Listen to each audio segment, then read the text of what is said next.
At the top of the show, we like to let you know about the Padres Hot Tub Patreon community and the benefits and advantages of supporting the show. The first is that you support the show, patreon.com/Padres Hot Tub. We do this show. It's an independent program.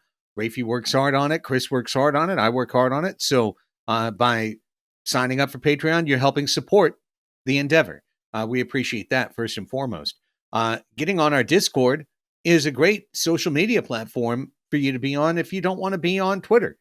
And you want to have a place to gather with like-minded individuals and have almost always pretty cool discussions about the Padres and other things. And I also wanted to highlight, in baseball season, the advantage of the ticket marketplace on the Padres Hot Tub Discord. It's a place where people can sell and trade and straight up give tickets to one another, where people connect to avoid having to use the third-party services or put it up on SeatGeek and have your tickets taken by a Giants or a Phillies or a Dodgers fan. And hey, not for nothing, pretty much every homestand I've taken at least one big patron to a game on me using my season tickets. That's a regular perk of being a big patron of Padres Hot Tub. So check it out. Patreon.com/Padres Hot Tub. If I can also just give a shout out for the Discord. We had an emergency show that happened this weekend, and Luis Arraez got traded to the Padres. We were able to coalesce our forces, do a Saturday morning thing. We had, I think, about 70 people online joining us with their morning coffees and hanging out, and we got to hear from a lot of people. If you like getting the show as soon as possible, being a patron allows you to do that. We're recording this at about 6:15 p.m. on a Sunday night. We're probably going to finish somewhere around 7:30. By 8:30, as soon as I can get the show edited, like, it will be in the feeds, and you don't have to wait for it. It cuts ad free. You don't have to get any of that stuff. We have ad free videos. Yeah, none of this. We'll have ad free videos that'll go on the Patreon too. So if you want to watch the video feed, you don't have to watch it with YouTube ads. Lots of good stuff for patrons, and that's just starting out. That's just at the $5 level. There's more that comes as you go up. So we hope you join us. Patreon.com/Padres Hot Tub.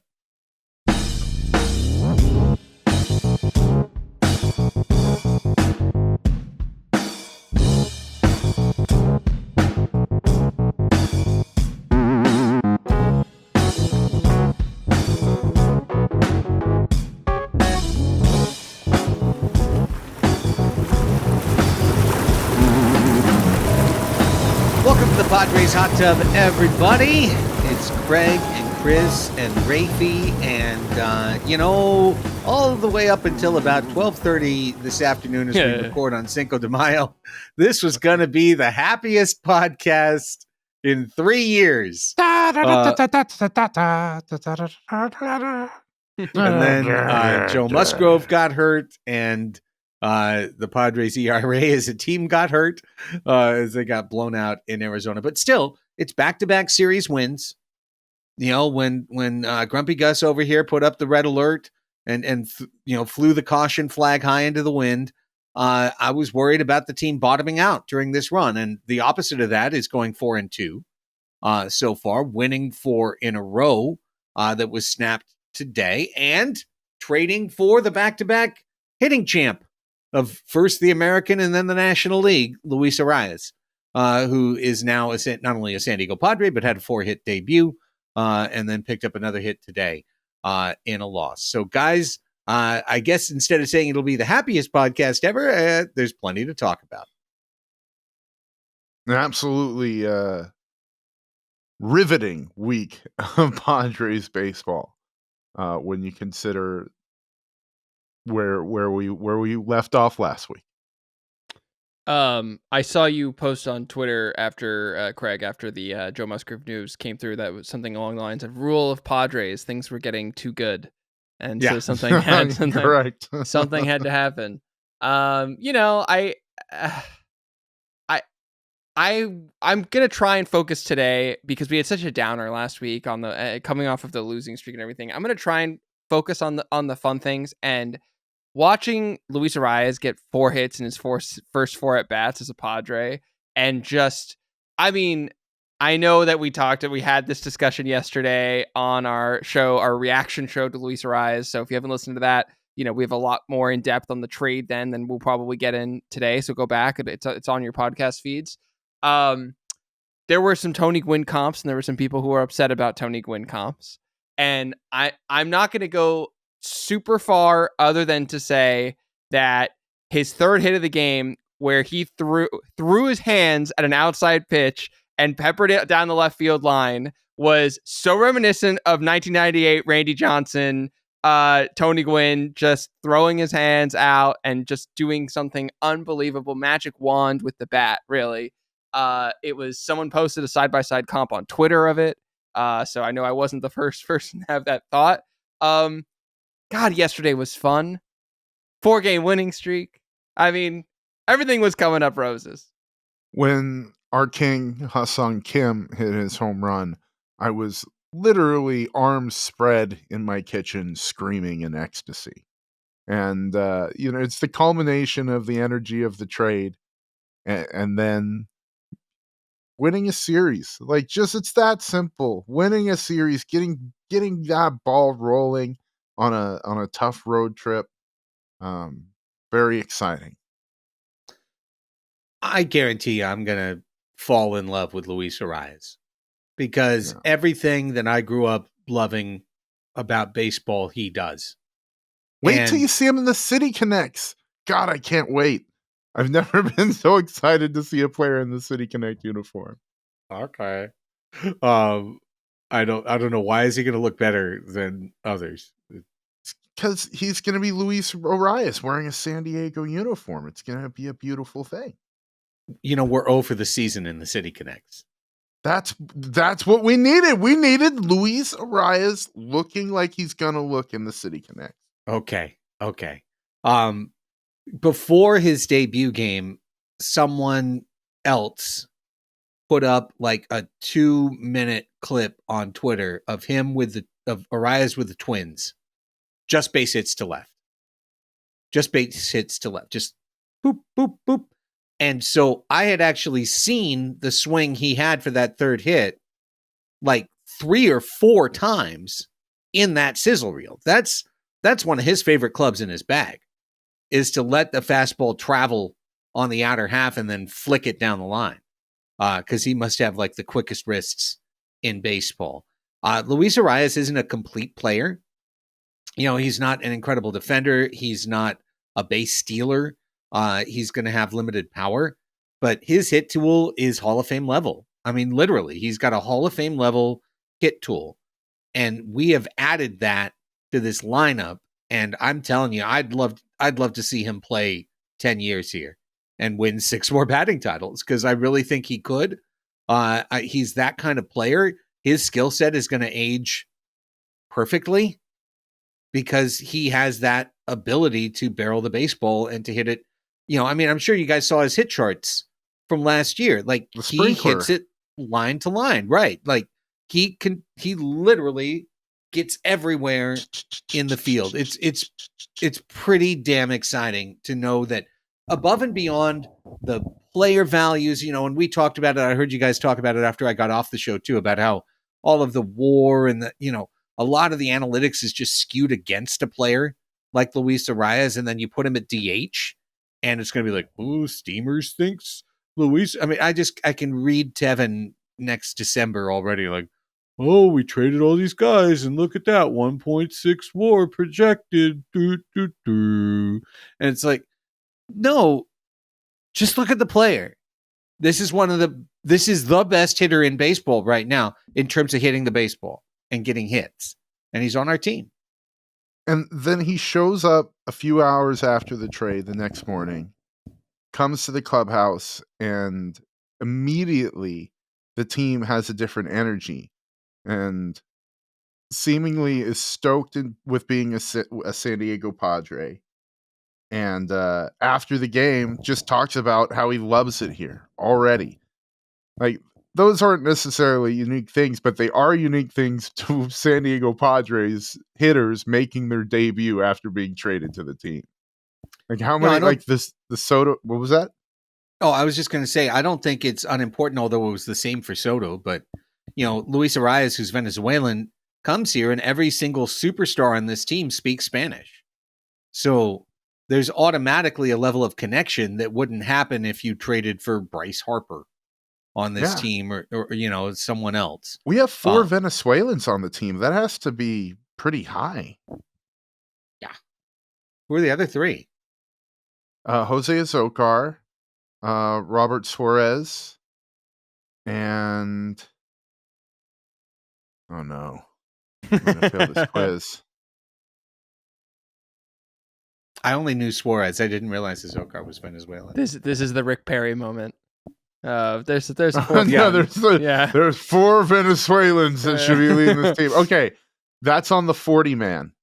So that's a fact. I feel Johnny bad Venezuela for not knowing which is player it is. It's on the 40 man. There's 4 Venezuelans on the 40 man. Okay, thank you. The energy department. Energy and energy. Yeah. Got it. Beautiful. Now you can hear a lot more Luis Arraez talk on our Arraez Trade Reaction podcast. What we didn't know at the time, but is crucial, so important, big detail, is that they are paying for it all. The Marlins are paying all of Arraez's salary this year, except for the prorated major league minimum. Plus, they took on Usuko's contract with no money coming the other way from San Diego, meaning that the Padres collect a competitive bargain. I always mix them up. Competitive balance tax. The Padres' competitive balance tax figure actually decreased by making this trade. They gained space against the CBT apron by acquiring the back-to-back batting champion. Wow. I was texting in a fantasy baseball group chat with some friends yesterday, and I was just saying that, like, this really did feel like AJ Preller has Peter Bendix nudies as complement or something, because, like, I don't know why he does this. Or, as one might call them, Bendix Pics. Oh, gross. Gross. Anyway,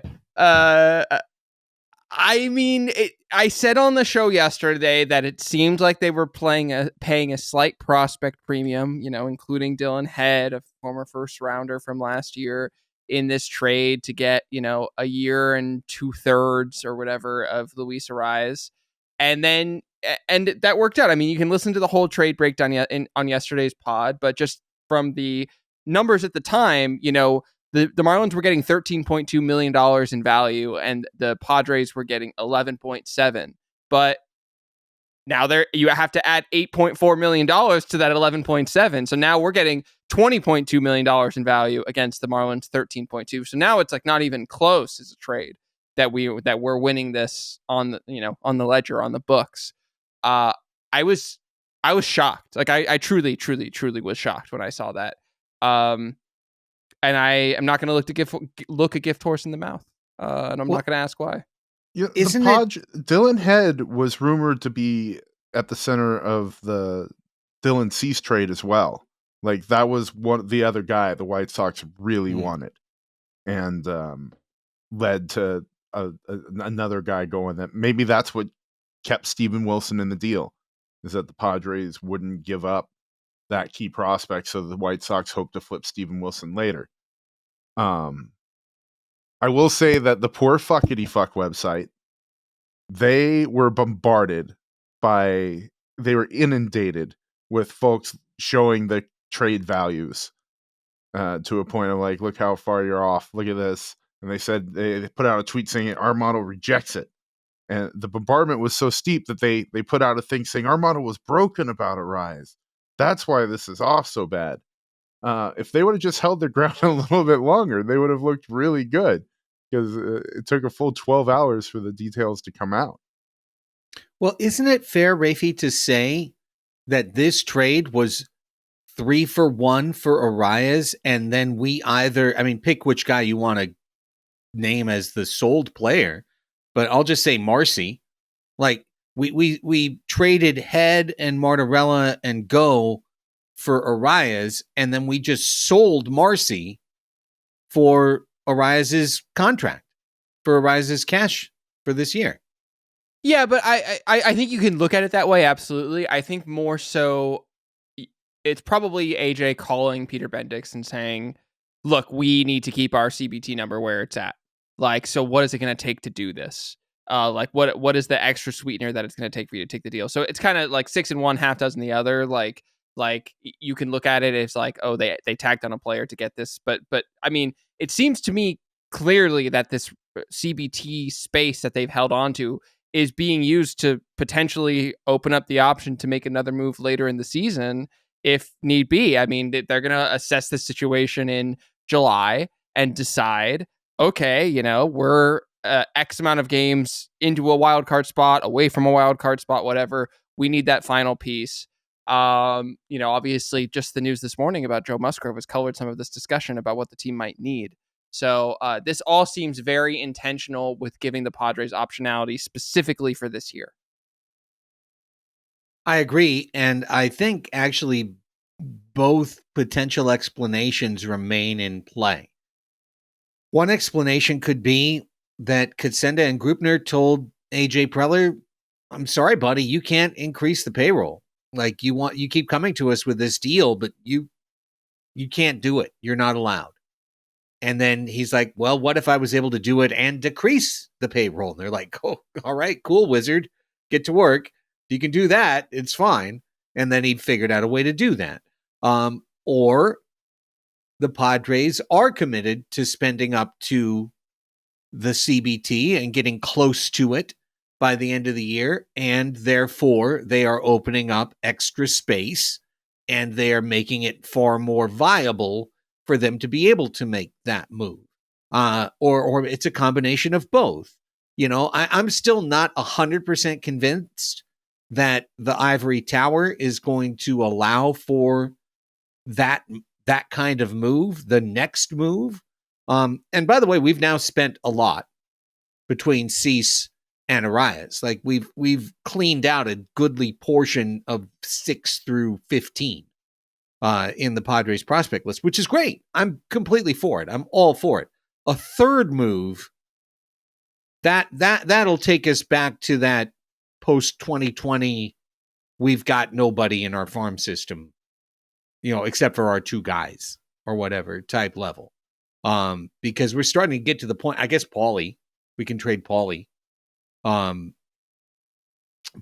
we're going to carve out depth if we go, I saw you put in the Discord earlier, right, Chris? Like, got to go trade for Framber Valdez because Joe Musgrove is hurt. Like, I feel like a trade like that would really cripple the farm system. But AJ Preller's bet is... I absolutely cannot wait for it. Yeah, like his bet is that in 2 years, he'll just have it right back to where it is right now anyway.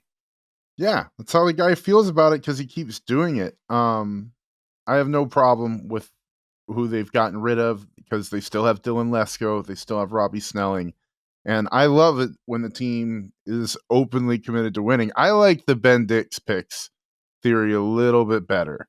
I think it's more as like he has opportunity because he's got the compromat, and the best hitter in baseball is just sitting over there, so gets on the horn with old Pete. That's probably what he was talking about when we saw him at the game, Raphie. I think Preller has Bendix Picks is a great title for this podcast. It should. You speak it, and it shall be so. They just sent down a third baseman, Houston. Aggie Rosario, Alex Bregman's contract's due at the end of next year. While we're getting into conspiracy theories, settle down. While we're getting into storytelling, I just want to say, talking about the farm system, teams are so reluctant to trade blue chip prospects.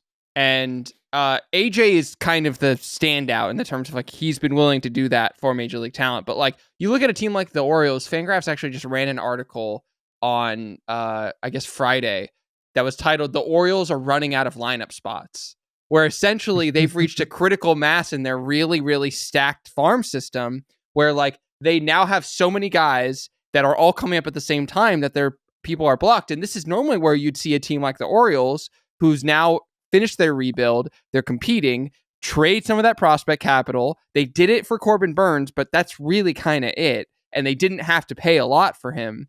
And they still aren't doing it because because those blue chip prospects, especially for a team like the Orioles, which I believe are being sold or about to be sold, in the process of being sold,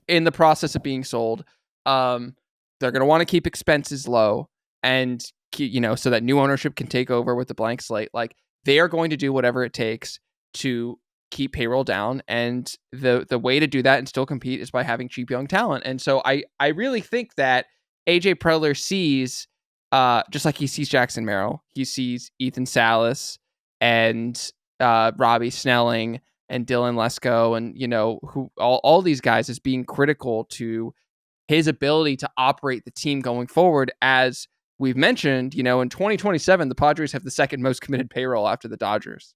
So that is going to have to be an option, especially if, as you're saying, Craig, the ivory tower is keeping the clamps on. So I suspect that our farm system value is going to stay inflated solely for the reason that I just don't think the team can afford to give away any more blue chip prospects, because I think we've reached the point where the business model stops to work.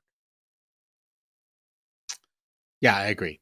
The other thing, I think this Arraez kind of just like falling out from it and coming down from the move illustrates how many different weeks, and listen, I do a daily radio show, so it was absolute torture from January through March to see the Padres do nothing every single day. And you looked at all these little moves that they could make, all the small plays, all the small plays on the board. And you guys play board games, and like sometimes there's those like small gains that you can make that are just sitting there and they're right there.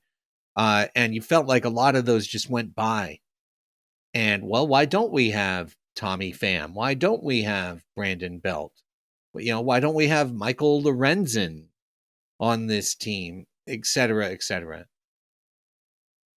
Here's why. Cease. Arraez. He doesn't want to get a maybe okay fifth starter. He wants to get a possible Cy Young winner. He doesn't want to get a 36-year-old maybe pretty decent left-handed bat. He wants to get a 2-time batting champ. That's Preller. Tough on podcasters, tough on radio hosts who want to have content. Until it's not. Right, until it's not. But like, he's always working for the biggest play possible. And so he voluntarily skips the small moves so he can try and do the boop, boop, boop, boop, boop, in checkers, like a hopscotch 4 people and get kinged. He does. And I think he's also a bit in the, like us, in the entertainment business. I think it's part of his brand to an extent, man. So that's why I would say don't discount another one. Like, none of these have hurt all that badly. Marcy, AFL MVP, that's great. And, losing out on what might be Iriarte, we might see him at the end of the season. These are guys that you grow to like as Padres fans. I collect their baseball cards. I got a purple Jacob Marcy autograph card that I got to get rid of now. And while the Orioles have something special going on, and that's really fun to watch what they've got happening, it's also really rare and really hard to do. And they had to be horrible. They had to tank for half a decade, and their fan base had to endure that. So I prefer AJ's model to that. The Orioles haven't quite won anything yet, and hopefully they make that big move for their fans, for the Oriole jacuzzi water. Yeah, no, it's something involving Chesapeake Bay. Yeah, that was a myth. Or like Old Bay. Like, I was gonna say Old Pot? Bay. Thank Seasoned. you. The Crab pot. Yeah. The Orioles seasoned crab pot. Orioles crab pot. Orioles crab pot. There it is. last thing regarding Arraez, we talked about it. Incredible debut, and then everyone homers after that. And they have gigantic innings. And didn't this feel like Juan Soto's debut night when Brandon Drury hit the grand slam? But that wasn't Juan Soto. That was Brandon Drury. On Juan Soto debut night, Brandon Drury hit a grand slam. Soto did some things. The Padres won by 1 billion runs. They probably scored 11, just like they did, although I think they got to 13. And we felt like everything was possible, and then they lost the next day. My baseball. My impression of that day was like Juan Soto crying, leaving the Nationals, like teary-eye having to say goodbye to things. Like I remember that being my impression of that game. In this game, all I see is should I try to say it with rolling the R's, guys? I feel like I'm gonna sound like Arraez. Yeah, like Arraez. Is that bad? Arraez. I'm just gonna say Arraez. There's no point. There's no point to it. It makes you sound pretentious. It seems like a request in the Discord, and I can't. I just gotta say Arraez. I mean, Don said Arraez. Jesse said Arraez. Arraez. Okay.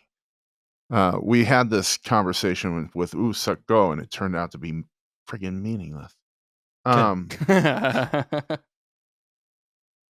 just I know I have to be the vibes guy because you guys don't believe in the way of the Force.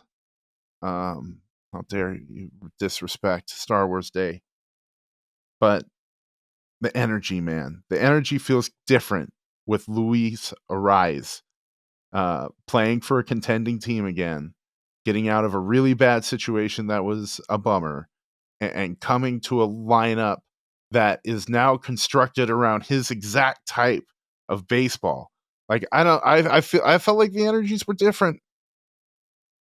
I got my crystal. It's warm. I'm not going to show it to you. Yeah, well, you've been sitting on it. No wonder it's warm.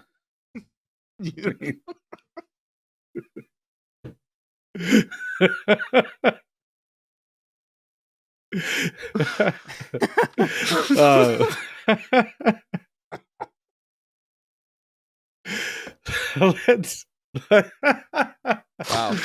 Let's switch between this and between this and Bendix picks. I mean, we're just NC-17 podcast episode. So, as you mentioned, we can't have as much good as this.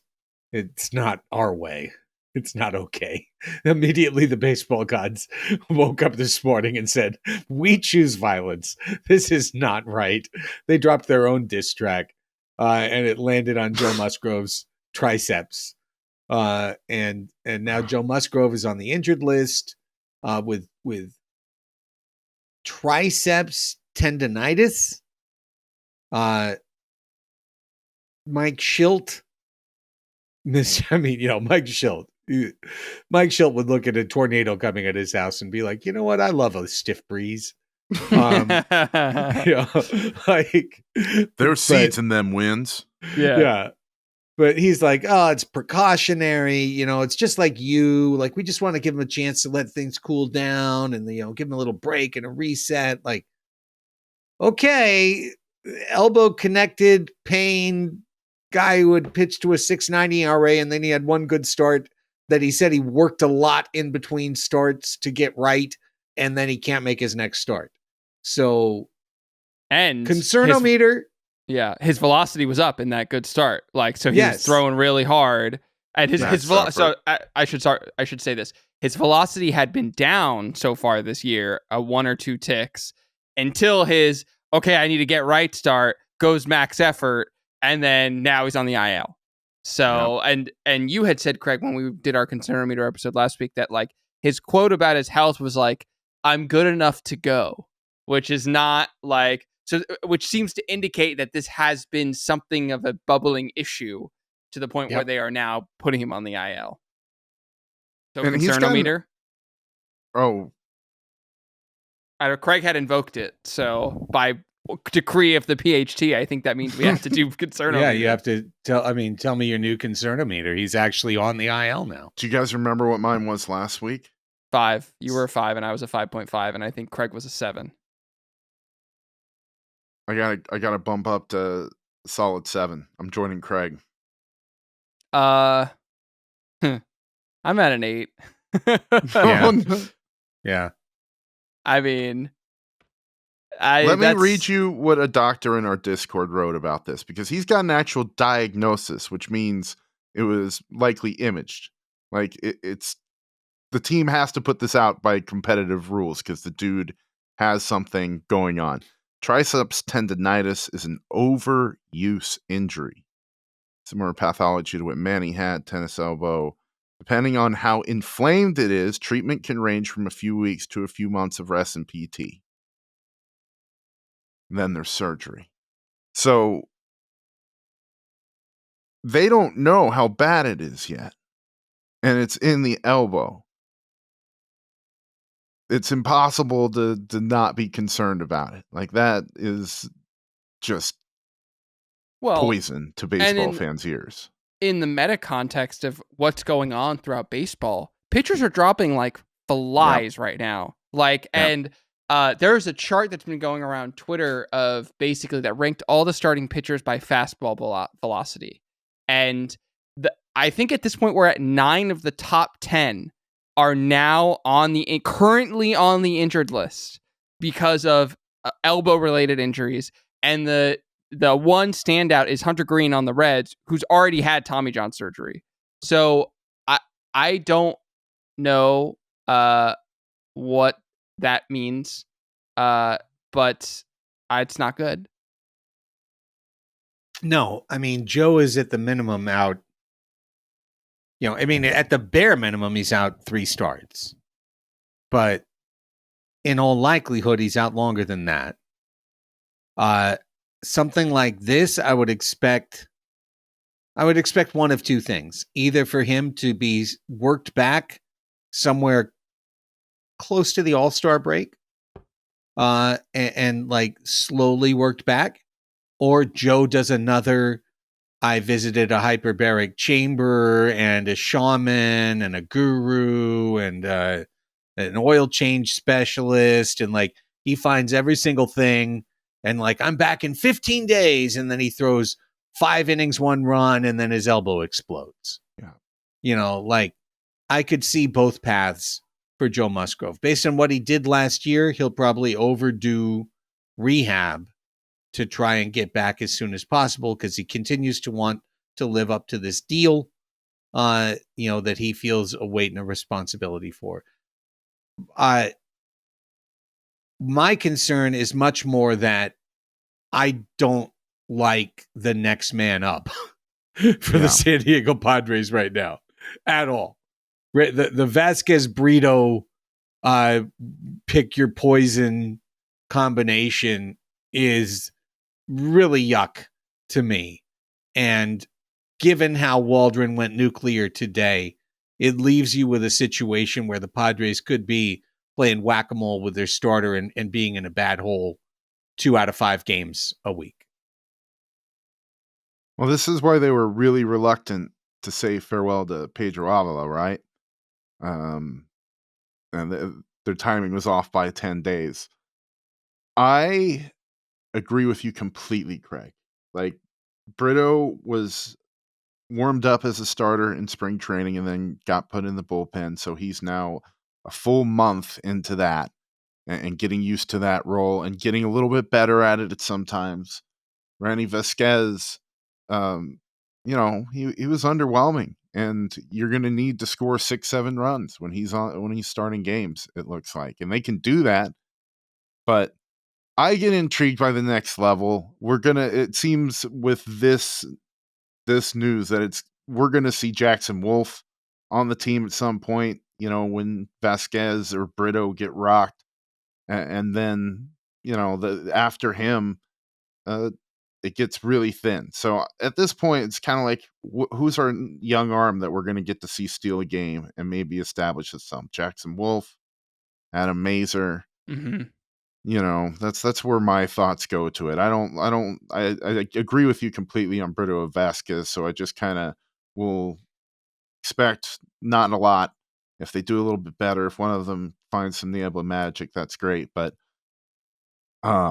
if Joe's gone long term, I want to see what the kid's got.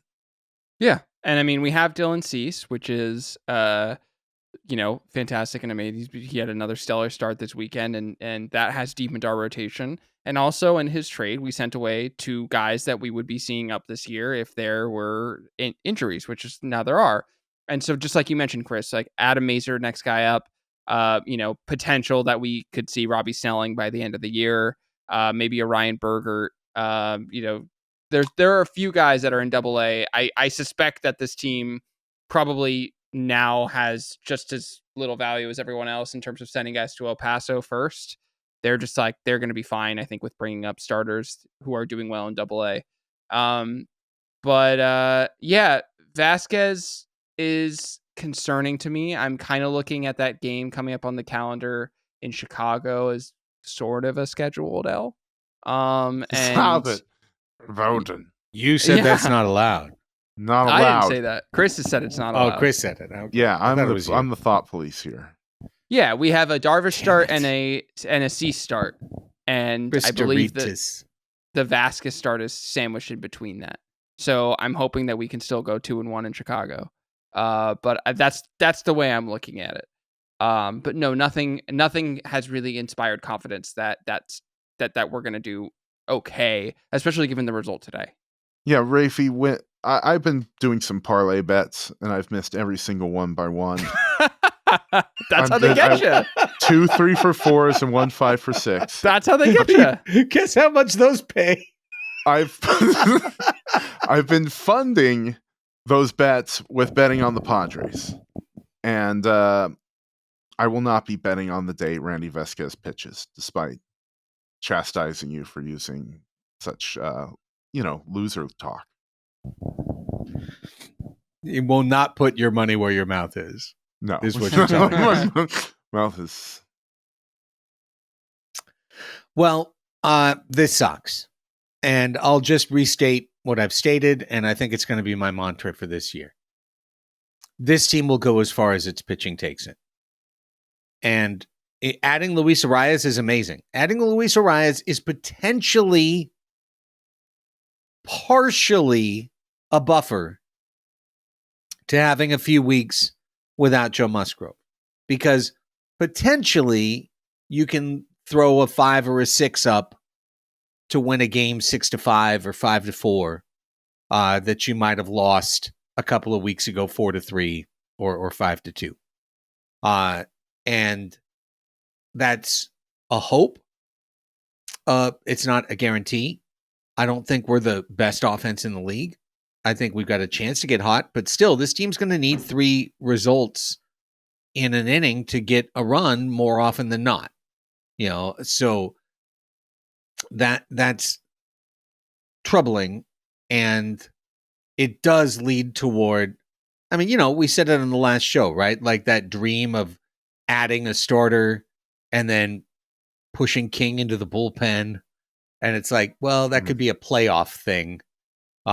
At this point, it's adding a starter to add a starter because we just need another starter to survive. Who knows what crazy AJ will do? What other top of market guy is available? Like Luzardo's hurt, or I'm sure we would have tried to do that in one package on Friday. So we'll see. Wrapping up before we get out of here, the weekend series that was, obviously we talked about Saturday because it was, Arraez-a-palooza. Friday, rock solid win behind Dylan Cease, who I just love how he exploited Corbin Carroll's cold zone and just kept pushing the ball into the number 1 quadrant there on that 1 through 9 of the 9 boxes of the strike zone. King was really, really good and didn't get beat on his fastball on Saturday. Like, he really did a great job of mixing the pitches, and I thought it was relevant that Campusano started that game. And so it's not like a locked-in, only Higashioka can solve the King puzzle of how to mix his pitches. A really, really solid effort on the bump from both Cease and King. I really love that Michael King didn't walk anybody. Like, I think that bodes really, really well if he can do that a few weeks in a row. Yeah, and he was throwing his sinker with confidence again, and he was limiting damage on it, especially like he got knocked around a little bit, but this was a pitch where we were seeing average exit velocities climbing up super super super high, and the whole point of a sinker is to generate weak contact. And he was able to get it under control yesterday. Average exit velo on his sinkers yesterday was 82.4, which that'll play. I think league average is exit velocity is around like 87, 88. So keeping the balls down. The Diamondbacks looked absolutely flummoxed by some of those changeup he was working in there as well, which was really good to see. He got a 38% whiff percentage, which is fantastic on those changeups. It feels a little bit like whack-a-mole with this rotation, where it's like King sucks, and then King gets good again, but then Musgrove goes down, and then it's like, oh, Darvish is pitching well, but then he gets hurt, and then he comes back, but then I have a sense that again, that sort of baseball, that's the getting worn out, the wear and tear of a 162 game season. The question is just whether or not we're going to have that fringe depth that's going to be able to carry us through. Yeah, well, I agree. Just Chris said it earlier. I just want to underline, I would love to see Adam Major get called up. Mm-hmm. And I know we have one free spot on the 40-man. Although I don't know if Solano just took it. I believe he did. Okay. So it would require a move. Because I know Burgert is on the 40-man. Burgert's had a good walk strikeout, but he's actually gotten hit around pretty good down in San Antonio. So I would love to see him do it, but he's not the guy doing it right now. Yeah. Major's been the one. And any one of these kids could come up and just get absolutely rocked. I mean, it's really fair to say that. Vasquez could be ahead of all of them. And that could be the reason why the Padres called up Vasquez, not because they didn't want to make a more, aggressive move. It could be because they legitimately look at Vasquez as being ahead of where Major is right now. So it is what it is. We're going to have to cope with the loss of Joe Musgrove. My hope is it's not through the end of 2025, because realistically it could be. And that's not being mopey or like, oh my God, what a doomer. It's like, no, he's got an elbow. Once you start saying elbow, we know what the track record is, and it's May 5th. So if he actually had Tommy John surgery, like best case scenario, he'd be back late August, September 2025. Yeah. If he had the graft procedure, it could be maybe this time next year. And the longer they wait, the longer it gets kicked down the road. So, and clearly they're not there yet. They're not close to that because they've said the opposite. So, is my bottom line analysis for that. Cease, King, great. Waldron then comes out and immediately extinguishes any hope of a sweep for the Padres with his worst start as a Padre today in Arizona. One thing that we're starting to learn about Matt Waldron is tune in for the first inning, because if he's good to decent, then you've got a great chance. But if he gives up multiple runs in the first inning, then probably this is Stinky Waldron Day. And probably you don't have to pay too close of attention to this Padres game. Each of the last two times that Waldron has gone out there, he's put his team in a hole right away. The previous time against Cincinnati, he, kind of battled back and got through 6 and, fought his way through the lineup a third time. And you're like, oh, all right. But then he goes out today and he just does the exact same thing, puts his team in a 4-0 hole right away. Because the Padres have all this new offensive juice, they start getting back into it, and they get to 6-3 or 5-3. They get to 6-4, and then I get it. Was I mad to see while I was mini golfing today on the game day, Waldron go back out there for the fourth inning? Yeah, of course. I was like, ugh. I wasn't mad. I was like, ugh, that's what I felt like. Because I understand Randy Vasquez just got called up.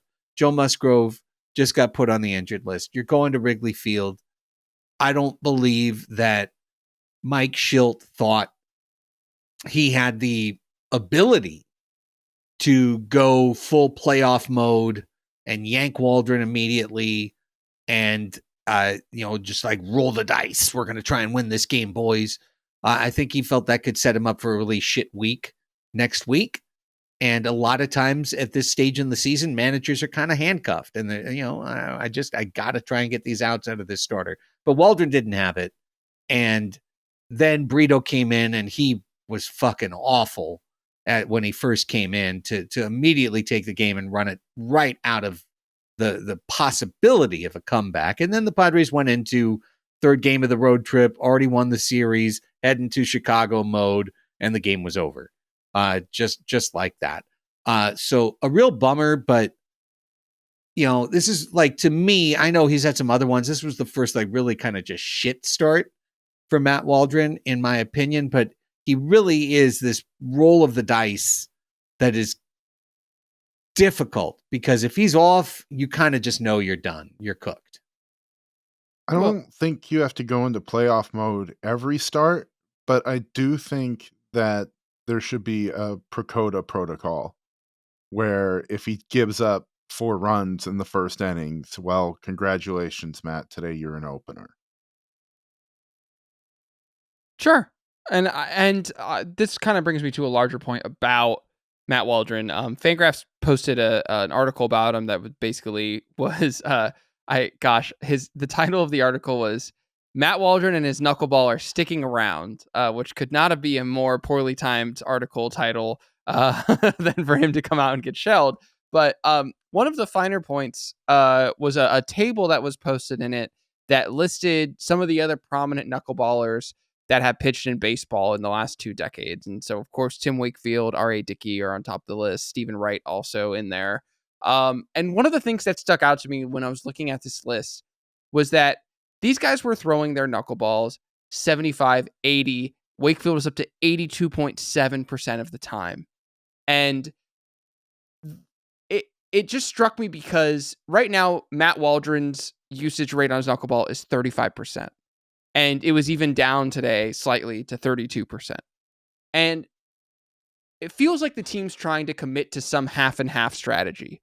He's got 1 foot in to being a knuckleballer. He's got another foot in to being a starting pitcher who's going to throw a fastball, who's going to throw a sweeper, who's going to throw, all these different pitches.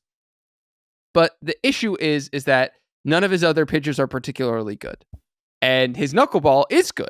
Even like taking into account today's starts, his knuckleball right now has a WOBA of 212 on it, an expected WOBA of 269. It's a really, really, really good pitch. And yes, it's making his other pitches play up, but I mean, we saw it with Ketel Marte today in the first inning where like Waldron missed a spot and he was sitting for a fastball and it was 90 miles an hour, middle, which is like in today's game is not going to be any more of a pitch on a platter. And so if they're going to stick with Waldron, I really want to see the team commit to working on his knuckleball and throwing it at least more than half the time. Because there's some room for improvement on his knuckleball, to be sure. One of the other things that it noted was that R.A. Dickey's knuckleball was sitting at a spin rate of about 150 RPMs when he was at his height. Waldron is at 250 RPMs, which is good, but not great, and is there's basically even more room for the float to come in. But if they're going to have this guy on the team, have him be a knuckleballer, because if they're going to try and make him into a starting pitcher, it's just not going to work. He just doesn't have the stuff. But that's okay. That's not why he's here. He's here because of the knuckleball, so play like it. You know what I mean? I do. I don't think he believes in his pitch that much. I just really don't. I think he thinks that he has this hybrid spot that he has achieved where he can turn his fastball into a better fastball because people are sitting on his knuckler. Now, I was listening to Jesse and Tony in the car in the first inning for Matt, and both of them just said, well, like first guy's like, well, that was a hit off the knuckler. Knuckle was it just spun in there, just looped in. It wasn't any good. And then Marte was like, boop, yep, another one. That was a knuckler that just didn't have it. And I don't know, maybe, I thought Coors Field was going to wreck him. Maybe it was Chase Field where it just didn't work. The pitch just didn't work the way it was supposed to work today. But when he doesn't have it, he's shit. Like that's clear. When he had it, like he did in Colorado, and Colorado's terrible, right? So maybe against lesser opponents, it's a thing. I'm still not mad at him being the fifth starter, but it is shaky. Like there's, even the biggest Waldron Cauldron apologist will say it's a shaky ride that you're scared the whole time. You're happy to get back to the landing platform safe. And there's been a few times where, unfortunately a patron's had their head chopped off on the ride because it's just been really bad from the start. Just to be clear, that was figurative, everybody. Yes. In the imaginary world where Matt Waldron is a roller coaster, is an actual, not a human being. Listen, people get confused these days, Craig. That's true. I mean, we were doing as a bit on Annie and Elsten about everyone had to eat avocados for the Padres to win. And then somebody tweeted me and was like, in all caps, like, I'm allergic to avocados. You are asking me to go to the ER and die. I'm like, well, you just don't love the Padres enough, I guess. Yeah. It takes a lot to win. So yeah, really does. Not the mentality of a champion is what I'm hearing. Yeah, not with that attitude. This is kind of how he did last year. He's a human being. I worry what happens if there's 3 of these in a row for him. Not to get into the doomer speculating on losing, but shaky's the right word. Like he doesn't seem like a fragile dude. He bounced back to bad starts last year and really closed out the season strong. So he's gonna have to figure out where to go for because he'll be up against the Dodgers, right? Oh yeah. He was kind of okay against them last time. He was. This would be their second time seeing him, so Shohei Ohtani sitting on that 4-seamer, 91.5. Yeah, don't throw that to him. That'd be a really good idea. Last thing I have, guys, is that the Padres made an error today. It was credited to Jackson Merrill. Again, I was listening to the broadcast, but Jesse said explicitly that Waldron went to the wrong place, that he was supposed to go to back up a play. And then when the ball went slightly awry, he wasn't there where he was supposed to be. And that's why the runner advanced. So it was charged to Merrill, but really it was Waldron's mistake. That broke up a string of I think 6 games where the Padres didn't make a single error. They've been really playing great defensively. And it's one of those things that you don't bring up. Usually you only bring up when you make mistakes or when you make incredible, sick web gem plays. But the Padres have just been making the plays. Not just making the plays. Tatis threw out Marte from behind at first base yesterday, and that was ridiculous. That was video game stuff. Play. That was video games from the 90s. You used to, if they rounded too far, you could get them. Yeah. But I've never seen that in a Major League game. I remember Raul Mondesi doing it for the Dodgers when I was in college. He was literally nicknamed El Cañón. That makes sense. It was tattooed on his arm. And then he got pulled over by the LAPD and he said, I'm a doyer. You can't give me DUI. I'm a doyer. That's just, it's all facts, hard facts, real truths. Raul Mondesi. Listen, the point I'm trying to drive at is that the starting staff, it's a roll of the dice, and the bullpen has a couple of leaky spots and some other spots that we're pretty hopeful about. But the defense has to show up every day for the San Diego Padres. It has to show up every single day, and it's been showing up for about the last week, 10 days. And it's great to see. I'm curious what you guys think. So there were a couple of games early in the season where we lost explicitly because of our defense. Yeah. There were some bad Ha-Sung Kim games where it just seemed like he had the yips momentarily. There were quite a few unearned runs that were given up. The hole in Cronenworth's glove. Not that was bad defense, but... Right. Now, we have enough of a sample size now that we're, 35, 40 games into the season, whatever it is, that, we can look at outs above average and see how they're doing. What would you guess the Padres' outs above average is in terms of their ranking out of the 30 MLB teams? Where do they rank 1 through 30? Wow. I'm going to guess 9. I'm going to guess like 14. They're ranked third. They're ranked third in terms of their defense, and that's with some bad games. StatCast estimates that they prevented 9 runs, which is basically the equivalent of a win. They're second only to the Blue Jays and the Rangers in terms of their defense so far this year. So, this was supposed to be a strong suit of this team. I think it's one of those things that we do sort of take for granted at this point. But, I mean, seeing the way that Cronenworth has been playing, those numbers, by the way, include mostly Manny Machado not being at third base. And he's come so close to making a couple Manny plays. Yeah, he almost made one today too. That was fantastic. He ended up knocking a ball down. But I mean, Tatis and right. I think Merrill has been really good in center. He's not quite good. I'm not going to put him in the Trent Grisham in terms of defensive conversation yet, but like he's for someone who's literally been playing the position for about a month longer than the season is old. Like, I think it's really impressive. Profar has been okay, but he's made some good throws.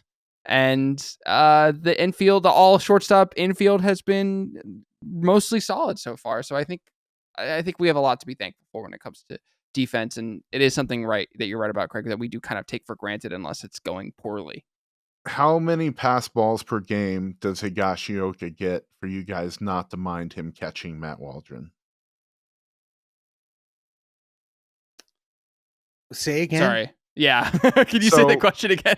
How many pass balls per game can Kyle Higashioka allow when catching Matt Waldron for you not to be a little worried about, do we have anybody who can catch our knuckleballer?